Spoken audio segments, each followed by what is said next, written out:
Welcome to The Exam Room with your host, Dr. Rhiannon Windsor. In this podcast, we explore how value-based care is transforming healthcare for the better. From probing today's challenges to charting innovative breakthroughs, we're here to dissect what's shaping the future of patient-centered healthcare. In this episode of The Exam Room, the conversation explores real-world strategies to improve outcomes through Medicare Annual Wellness Visits and diabetes management.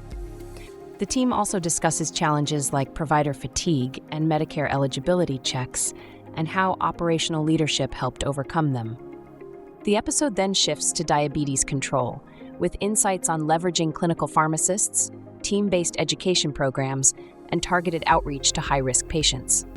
Cost barriers and medication affordability are addressed through an internal patient support fund, illustrating how innovation and compassion can go hand in hand to close care gaps.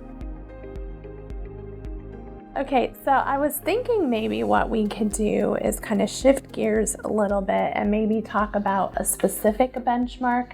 We're talking about shifting away from this task-oriented approach to more patient outcome approach. Is there a specific benchmark, something, Dr. Melk, that you guys have been working on at your health center? You've figured it out, and kind of maybe the process of how you did that? Sure. I can talk a little bit about our Medicare Annual Wellness Visit strategy. I think, unfortunately, we are kind of new in this space, new in the sense that we hadn't focused on it as much. And probably over the last 2 to 3 years, we've definitely made some advances. So back maybe 3 years ago, we actually would restrict the number of Medicare Annual Wellness Visits that could be scheduled per day. So the adult clinicians had maybe 2 or 3 at the most.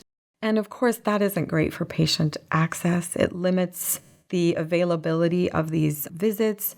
And the reason that they were restricted is that at that time, we were having our nurses perform some of the screenings as part of that visit and then teeing it up for the provider.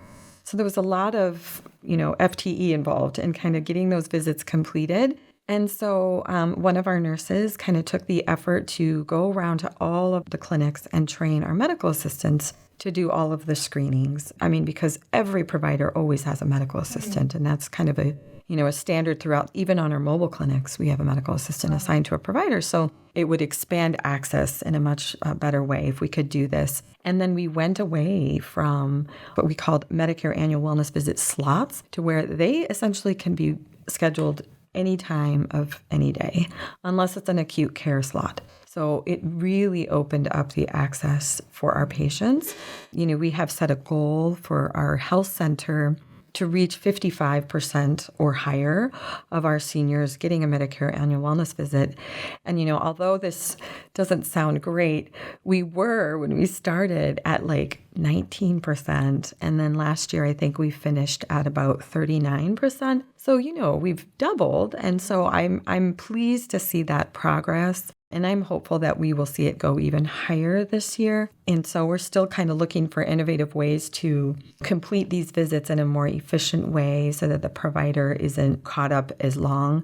But yeah, that was one specific quality measure that we focused in on. We're actually incentivizing it now, like I mentioned in the beginning, for the team and the individual provider is the percentage of Medicare Annual Wellnesses that are completed. Wow. So we'll let you know. That is awesome. Were there any unexpected challenges that you encountered along the way? Definitely. There's always. That's kind of what you plan for anytime you make change, right? So, yes, we definitely had some grumblings. Some of our clinicians felt like they were getting too many in one day. And, it's hard to fight back on that or to push back because I understand. I mean, those are more intense visits. But yes, I think one clinician ended up having 8 in one day. Wow. So to kind of meet that clinician and the others a little halfway, what we decided to do is actually not schedule them first hour of the morning or first hour after lunch, but the rest of the time. So at the max they could get probably is around 6. So anyway, but it's it's still flexible, somewhat flexible for the patient. But I think the providers were, like I said, a little overwhelmed because of how many they were getting in a day. So that was a challenge. And I didn't mention the other kind of thing that we overcame, and maybe other health centers are facing similar challenges. The other reason that we were restricting or limiting the number of Medicare Annual Wellness Visits is because they had to verify, especially patients with Medicare Advantage plans, if they were eligible for Medicare Annual, right? Because some of them, it has to be 365 days from their last visit. And so we were nervous to open this up to our call center. But I have to say, great leadership. We have a wonderful director of operations, and he said, no, we can do this. We can do this. We can teach them. And they did. And they took over the scheduling. And so that really just opened things up. So the patient just can call our call center and have the confidence that it's going to be scheduled appropriately. So it's good. That is wonderful. Mm-hmm. Thank you for sharing that with us. Sure. Dr. Sari, any thoughts? So, the one thing that I would like to talk about is diabetes control. Diabetes is one of the biggest challenges that I think our health centers face. But from the data that I have seen on the Medicaid side, most of our health centers did pretty well on diabetes control. So I'm sure they have a strategy in place. Because my assumption was that the numbers are not going to be good on the diabetes side. But when I look at the Medicaid numbers, I really felt that I grew more confident that yes, diabetes control could be achieved on MSSP side too.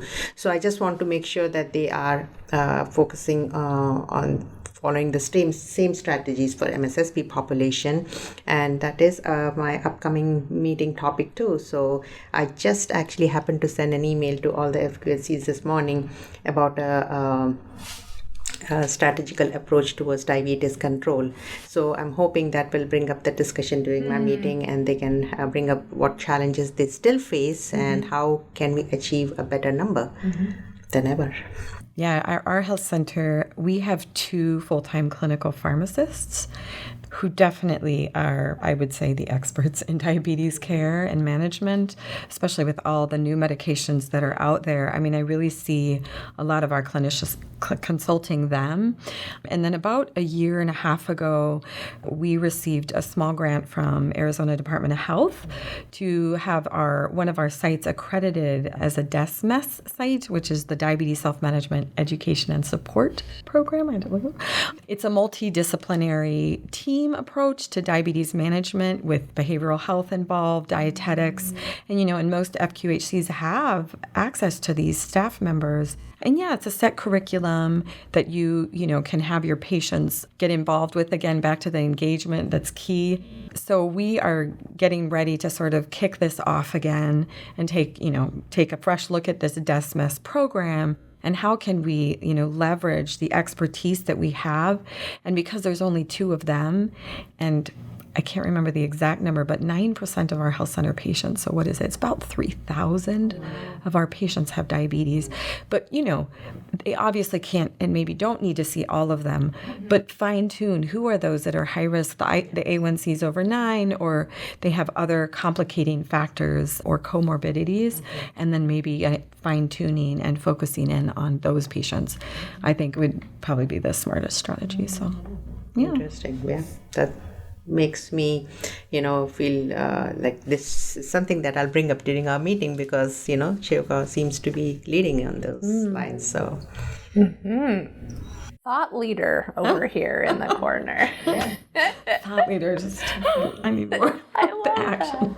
Love it. Diabetes is very hard. The medications are expensive too. So that also makes it very hard for people to be compliant with their medications. They are some of the best medications that are out there, but unfortunately the cost comes in picture as when Medicare comes in picture. These patients are not able to afford medications, so we have to resort to these cheaper medications which are not the best, but so that's one of the challenges that we face for diabetes.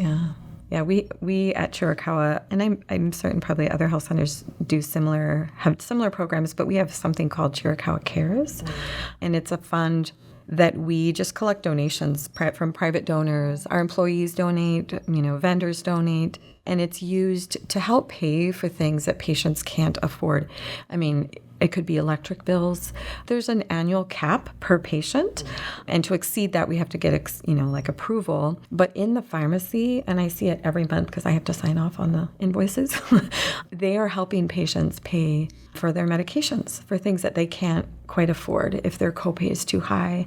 So that really allows us as clinicians, it's one of the most gratifying things. I personally have used it many times on my patients because, again, we serve an area with, very low, mostly low-income families. And yes, the cost of medications is a huge factor. You might have the perfect plan as a clinician, but if you don't have, that closing the loop again, that's part of closing the loop. They show up to the pharmacy and they're like, okay, it's going to be $120. And the patient, no, I'm sorry, I'm not going to take it. What is that program called again? We called it Chiricahua Cares. So it's a fund that we... No, it is interesting to know all this because then if we think that is really working for you, because I'm sure I'm going to hear that a lot, that these medications are so expensive. I want my patient to be on this, but they can't afford it. So if something like that can be incorporated at other FQHCs, maybe this is something that I can put in my discussion. Yeah. If somebody wanted to donate to Chiricahua Cares, how could they do that? Oh,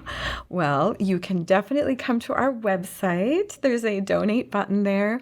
And then every year, and this year it's in September, I'm hoping you've been invited. If not, I will ask my Chief of External Affairs to reach out to you. But we have a gala, so every September we have a gala party, and it's going to be in Douglas. The theme is the Phantom of the Opera this year. So people dress up, and we usually highlight like a patient. We make it a really fun event. It's a historic Gadsden Hotel in Douglas, and so we get a really good showing, and it's a really great way to kind of, come together as, members of this healthcare community and try to support our patients in this way. And it's a beautiful program. It really is. I love it.